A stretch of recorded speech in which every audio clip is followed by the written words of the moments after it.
Ce mercredi 5 juillet, Astérix et Obélix, Mission Cléopâtre ressort au cinéma dans une nouvelle version restaurée. L'occasion de revenir sur les 5 anecdotes les plus surprenantes du film réalisé par Alain Chabat. Il y a 21 ans déjà, Astérix et Obélix, Mission Cléopâtre sortait au cinéma. Un véritable succès au box-office pour le film réalisé par Alain Chabat qui avait réuni un casting 5 étoiles avec Christian Clavier et Gérard Depardieu dans les rôles-titres. Jamel Debbouze, lui, s'était glissé dans la peau de Numéro B, Monica Bellucci de Cléopâtre, Gérard Darmon d'Amon Bofi ou encore Édouard Berdotti.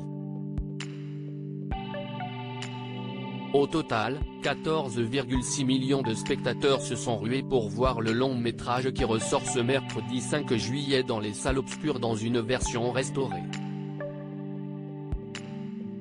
Pour ce faire, Pathé est reparti de négatifs originaux non montés, répartis sur près de 300 bobines de film. Ce qui équivaut à refaire, non pas une simple restauration, mais toute la post-production du film, 20 ans plus tard. Ce travail exceptionnel a mêlé techniques artisanales de restauration de pellicules et intelligence artificielle pour améliorer la définition de certains trucages d'époque et redonner à l'image encore plus de brillance et de précision, a expliqué la société de production dans un communiqué. Pour l'occasion, Alain Chabat a glissé quelques surprises dont une version longue, 1 minute et 20 secondes, du monologue du personnage d'Oti, le scribe incarné par Édouard Baird. Une séquence culte, tout comme les anecdotes de tournage de la mythique comédie. 1. Alain Chabat a réquisitionné 2000 vrais figurants dans les colonnes du Parisien. Maurice Barthélémy, qui incarnait le légionnaire Couloir de But, a révélé qu'Alain Chabat a voulu un tournage plus vrai que nature. Chabat dirigeait les gens avec un mégaphone. Alain ne voulait pas de numérique, il avait envie de réaliser un péplum à l'ancienne, a-t-il confié, alors que Laure Dayan, directeur de la photographie du film, a expliqué qu'ils ont vraiment eu 2000 figurants en même temps.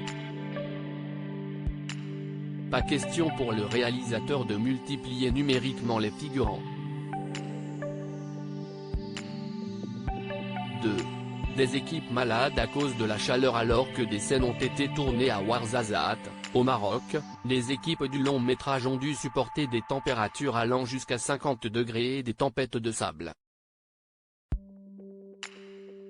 Certains figurants tombaient évanouis, on a eu des cas d'insolation, a révélé au Parisien Christian Clavier, qui a également confié qu'un jour, il n'avait pas tourné en extérieur en raison des tempêtes de sable qui saccageaient le plateau de tournage. 3. Un tournage envahi par les serpents et les scorpions qui dit désert et chaleur, dit forcément insectes et animaux en tout genre. Afin d'éviter un accident et surtout de rassurer le casting et les figurants, Laurent Dayan, directeur de la photographie du film, a déclaré aux Parisiens que tous les matins, un charmeur de serpents venait notamment pour faire fuir les serpents. 4. Le monologue d'Édouard Baird était une improvisation si est-il l'une des scènes cultes d'Astérix et Obélix, Mission Cléopâtre.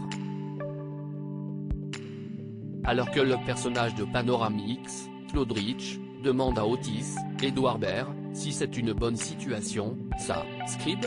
Ce dernier se lance dans un monologue interminable. C'était une impro, et au début les producteurs ont prié Alain Chabat de couper cette scène. Incompréhensible et trop longue selon eux.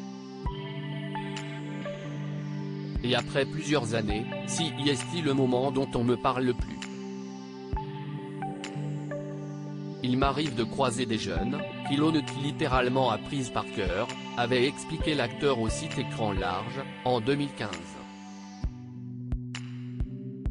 5.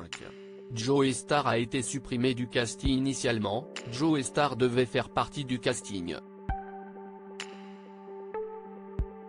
L'acteur et rappeur devait ainsi jouer le personnage de Nick Napoli. Comme l'a dévoilé Allociné, il a finalement été supprimé dans la version finale du scénario.